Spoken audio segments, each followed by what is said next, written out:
จากครู Halo Sobat Gadang, kembali lagi di channel Kapan Tidur. Yeah.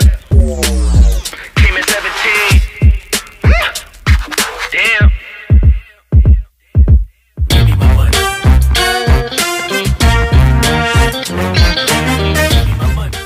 Episode kali ini tidak kalah epik dari episode sebelumnya loh kawan. Gak percaya? Yuk mari saja kita simak alurnya.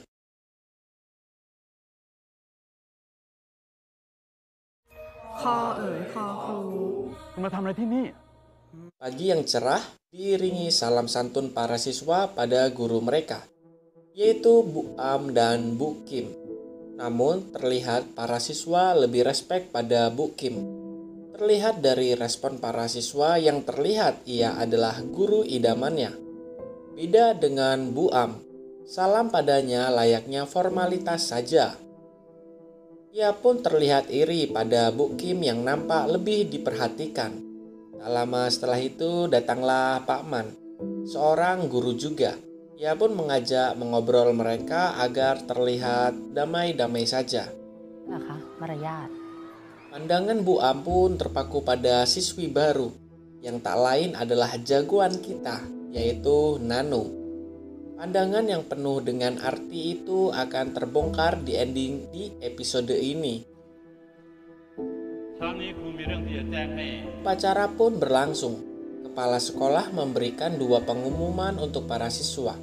Di antara lain, wakil kepala sekolah akan pensiun dan akan digantikan dengan yang baru.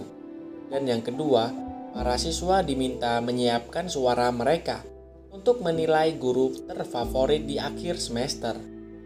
Upacara pun usai, kamera pun menyorot pembelajaran yang dipegang oleh Bu Kim.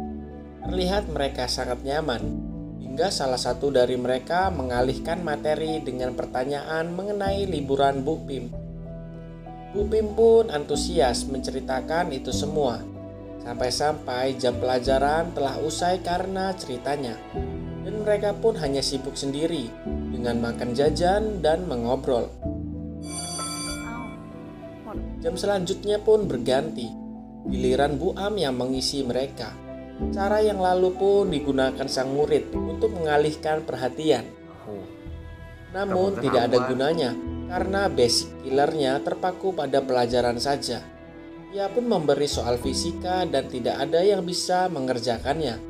Namun Nano maju dan mudah mengerjakan itu semua. Karena mereka semua tidak ada yang bisa menjawab, mereka pun diberikan tugas untuk mempelajari materi ini sebagai PR mereka di rumah. วันนี้ครูมีการบ้านพิเศษให้เธอ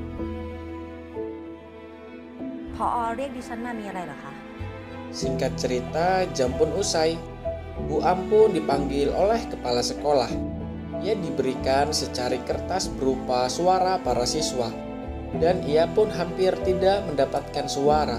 Ya cuma dapat 1 suara ya sama aja nggak dapet ya. แต่นี่มันเรื่องไร้สาระ Ia pun diberi sebuah saran berupa taktik pembelajaran layaknya Bu Pim. Karena ia mendapatkan suara paling banyak. Kepala sekolah pun inisiatif bertanya perihal masalah rumah tangganya. Ya siapa tahu karena inilah Bu Am menjadi guru yang kaku. Namun Bu Am dengan nyolot berkata, ini tidak ada hubungannya Pak. Ia pun tidak memikirkan lagi mantan suaminya itu. Ia dan anaknya baik-baik saja. Mendengar hal itu, kepala sekolah langsung tegang mendengar jawaban tersebut. Bu Am pun pulang dengan sensitif. Terlihat respon ia terhadap orang-orang di sekelilingnya. Hal itu pun diperburuk ketika ia makan bersama anaknya. Anaknya yang rindu akan ayahnya terus menanyai ayahnya pada ibunya.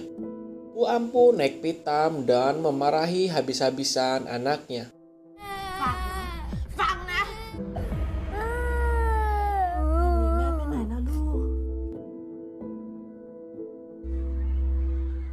Singkat cerita telah berlalu. Bu Am kembali mengajar seperti biasa. Namun hal aneh terjadi, di mana seluruh ponsel di kelas itu berdering secara bersama-sama. Di mana Notif itu berisi berita mengenai suami Bu Am yang telah dipecat karena telah menghamili seorang mahasiswi. Karena seluruh aib rumah tangganya tersebar viral, ia pun stres dan pingsan.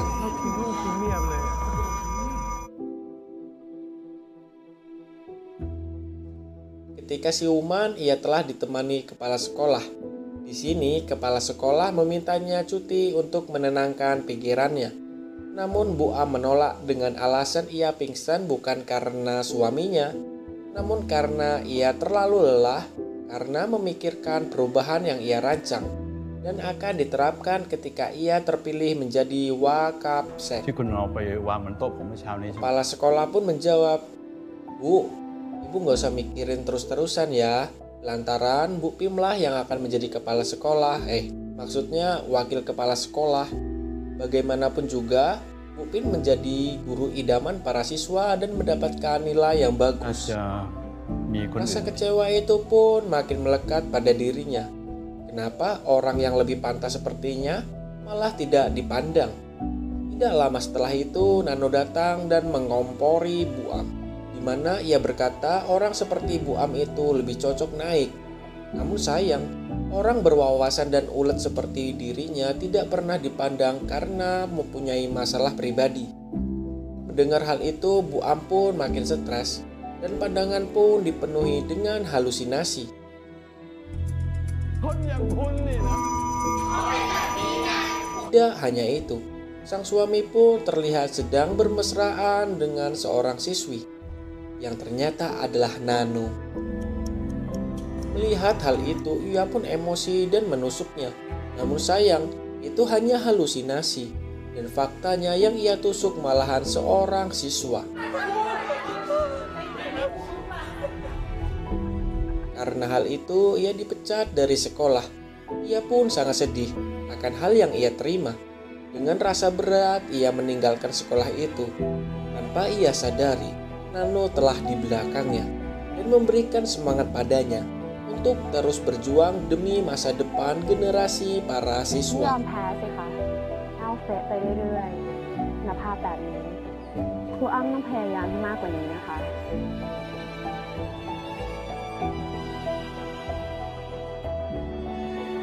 Kita pun diperlihatkan bagaimana bobroknya rumah Bu Am.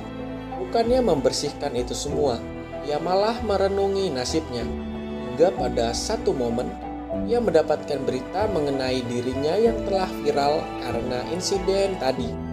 Ia pun makin tidak karuan, dan cerita pun mundur di awal perpisahannya, di mana kita diperlihatkan detik-detik sang suami akan pergi meninggalkannya.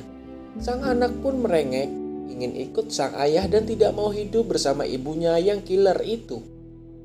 Sudah ditinggal suami, sang anak pun ingin pergi juga.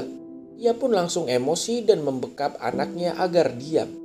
Karena kejadian itu, fakta pun terungkap bahwasanya sang anak ternyata telah tiada. Selama ini yang menemaninya adalah sosok imajinasinya saja.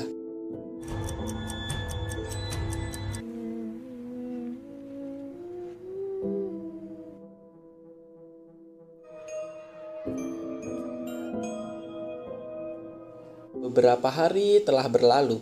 Tibalah hari di mana acara akhir semester sedang dilaksanakan. Mereka pun nampak bahagia. Terlihat lagi Bu Pim yang terpilih menjadi wakil kepala sekolah. Namun rasa bahagia mereka pun berubah menjadi rasa keheranan. Lantaran Bu Am datang dengan setelan yang nyentrik. Sontak, Bu Am dengan santai mengeluarkan sebuah senjata api berupa shotgun dan menembaki satu demi satu di antara mereka.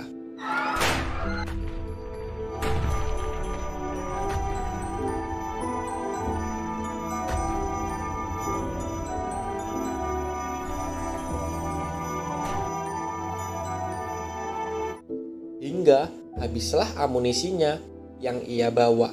Tidak lama setelah itu, Nano yang masih hidup mendekati dan memberikan satu amunisi lagi.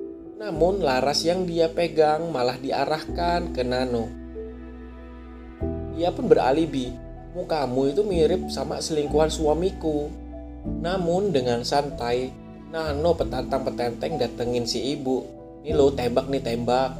Sembari ia berkata, ibu ini nih udah gagal. Tapi ibu nih nyalahin sistem pendidikan. Ibu itu tuh sebenarnya egois, berpikir bahwa ibu ini paling benar di antara yang lain. Tapi ibu gak sadar, orang yang ngotot akan dirinya benar ternyata adalah orang yang sebenarnya paling salah. Nano pun pergi dengan senyuman. Dan tidak lama setelah itu, Bu A menembak dirinya sendiri. Episode kali ini pun usai. Episode kali ini memberi pesan berupa Tuhan menggunakan hal-hal yang rusak dengan indah. Awan yang pecah menuangkan hujan. Tanah yang pecah menjadi ladang. Hasil panen yang rusak menjadi benih yang baru. Benih yang pecah memberi kehidupan bagi tanaman baru. Jadi, ketika kamu merasa hancur, yakinlah bahwa Tuhan sedang merencanakan untuk menggunakanmu untuk sesuatu yang besar. Jadi, ketika kita merasa hidup penuh masalah, bertahanlah. Jangan malah tenggelam di dalamnya. Nanti kayak yang ada, kita bakalan menjadi layaknya guru killer di film ini. Kapan Tidur beserta jajarannya mohon pamit. Nantikan episode selanjutnya dan sampai jumpa.